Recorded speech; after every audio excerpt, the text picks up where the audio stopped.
seja bem-vindo a mais esta aula. Nesta aula falaremos sobre a primeira ferramenta da qualidade, que seria o fluxograma. Vamos saber um pouquinho mais o que seria o fluxograma. É um diagrama que expressa um determinado processo ou fluxo de trabalho de forma sequencial, gráfica, simples e direta.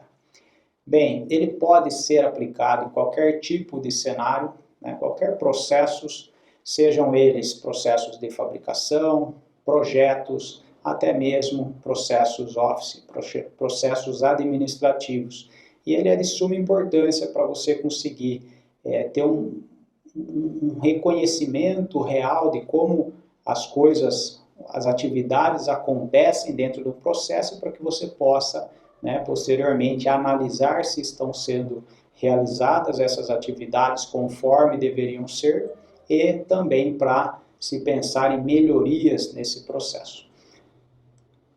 Essa representação ela é feita a partir de figuras geométricas que simbolizam etapas de um determinado processo ligadas por setas, que indicam a direção e a sequência a ser seguida.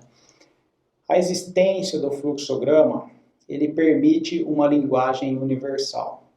Então, qualquer pessoa do mundo todo que tenha um conhecimento sobre a simbologia de fluxograma vai conseguir, ao chegar no Gemba, vai conseguir identificar quais seriam as atividades que necessitam cada processo. Tá?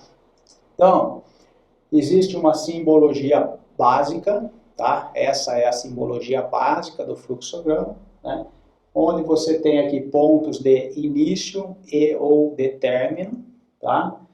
Essa é a simbologia, esse retângulo de uma atividade ou de um processo, o que tem que ser feito. Esse balãozinho aqui seria o símbolo da tomada de decisão, tá? Decisões a serem tomadas. E também as setas que vão indicar o fluxo, para onde vai esse processo a partir de cada etapa dele. Tá? Então, essas 4 simbologias são as mais utilizadas. Tá? Existem mais símbolos, mais específicos, mas só com essas 4 aqui você já deixa o seu fluxograma com uma aparência bacana e com uma linguagem universal. As próximas simbologias são apresentadas aqui. Então, nós temos representação para documento, emissão de documento, então aqui é a utilização de documento, emissão de documento, vários documentos, processo ou ação, que já comentamos, preparação, tomada de decisão, já comentamos, atraso do processo, a seta que indica o fluxo, armazenamento interno, arquivamento de documentos, conector. O conector você acaba utilizando bastante também se você fizer um fluxo bastante extenso que não caiba, por exemplo, numa folha. Então você vai finalizar parcialmente esse fluxograma com esse conector e inicia novamente a segunda parte desse fluxograma com o mesmo conector. E o símbolo de início e fim, tá certo? Então essa é a simbologia aí para utilizarmos na hora de elaborar um mapeamento com a ferramenta fluxograma. Bom, por que a gente deve fazer um fluxograma? Normalmente acontece muito isso, Como às vezes a gente pensa que é o processo, então a gente tem na nossa cabeça que o processo ele acontece de uma seguinte forma, com a seguinte sequência de atividades e pontos de decisão, e ele termina em um determinado ponto. E aí muitas vezes a gente vai ao Gemba e percebe que ele é realmente como ele realmente é, e muitas vezes bem diferente do que a gente estava pensando que ele seria. E como às vezes ele poderia ser. Muitas vezes o processo pode ser muito enxugado. Então, uma vez que a gente desenha um fluxograma, você passa a ter um padrão de como as coisas devem acontecer, para você cobrar que ele seja feito da forma como foi desenhado, né, no mapa.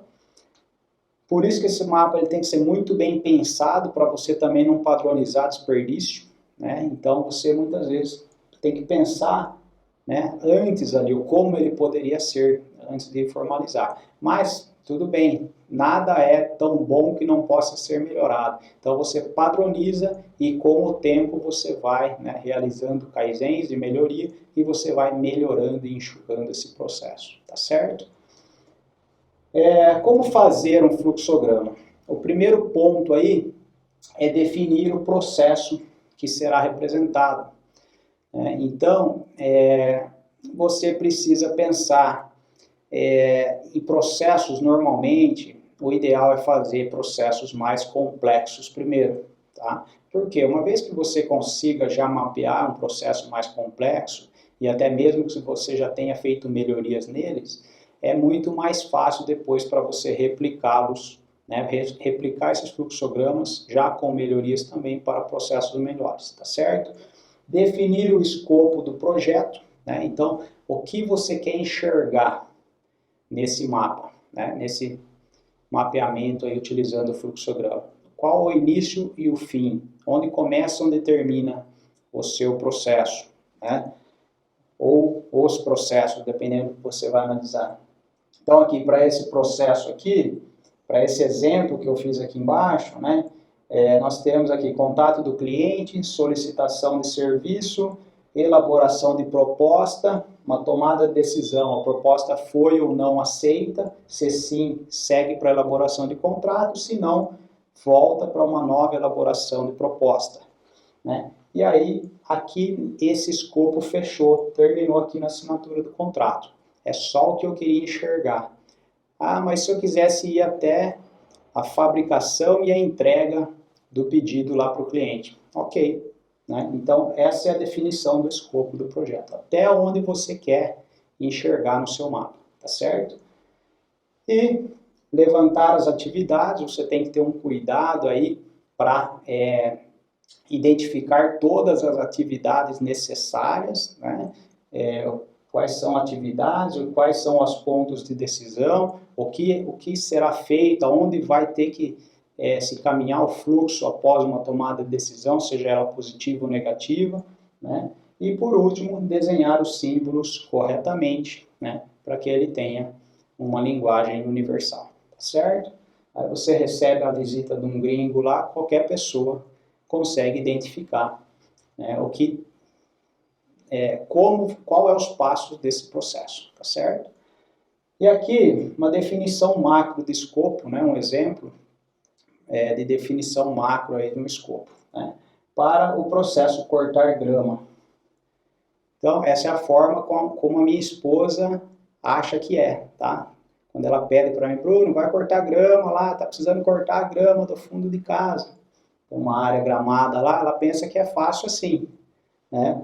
De forma macro. Então a esposa pede para o marido cortar a grama, corta a grama e guarda o cortador. Macro, né?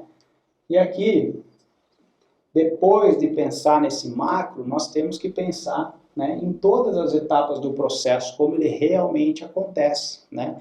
E normalmente a gente tem que fazer, né, esse detalhamento no fluxograma. Quando a gente quer algo mais macro, normalmente a gente usa um outro tipo de ferramenta para mapeamento de processos, que é a chamada CIPOC, né? Nós já vimos o CIPOC em módulos anteriores.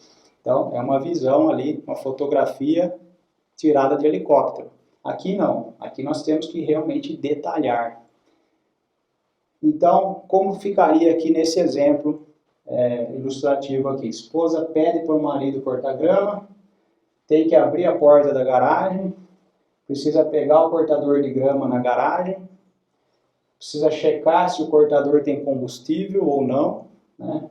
Precisa de combustível, pega o combustível na garagem, abastece o combustível conforme necessário, liga o cortador de grama, corta a grama do quintal, desliga o cortador de grama, o cortador de grama precisa ser lavado ou não, se precisa, pega a mangueira, né, lava o cortador, guarda o cortador de grama na garagem. Então, Para o nosso exemplozinho aí de cortar grama, seriam essas atividades aí simplificadas. Eu não considerei o fato de não ter gasolina em casa e ter que buscar no posto, né? A gente parte do pressuposto que a gente é prevenido, tá bom? Então, aí após isso, o que eu preciso fazer? Avaliar as etapas do processo, né? Então, aonde eu tenho, onde é início e fim e aonde eu tenho tomada de decisão, né? Precisa de combustível? Vai ter uma tomada de decisão aqui, sim ou não, né? Precisa ser lavado? Sim ou não, né? Então, tem tomada de decisão.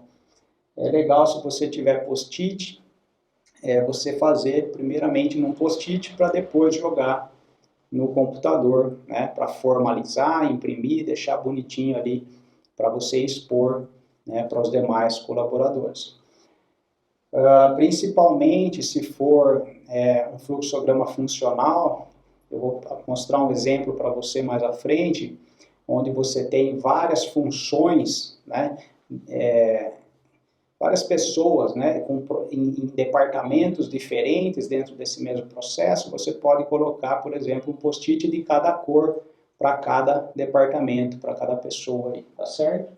Então, aí a gente desenha os símbolos, né, início e fim, e tomada de decisão, e o retângulo aqui já é para as atividades, tá certo? Depois a gente vem colocando de uma maneira lógica, né, a sequência correta onde deve acontecer o fluxo, através das indicações das setas, tá bom? Então, aqui fica o nosso fluxograma, né, para esse exemplo aí, cortar grama, tá bom? Então, na próxima aula, a gente vai para um exemplo prático aí, vou mostrar um exemplo para você da construção do fluxograma. E aí eu convido você também a tentar executar por aí, tá bom? Muito obrigado por assistir essa aula, eu vejo você na próxima aula, até já.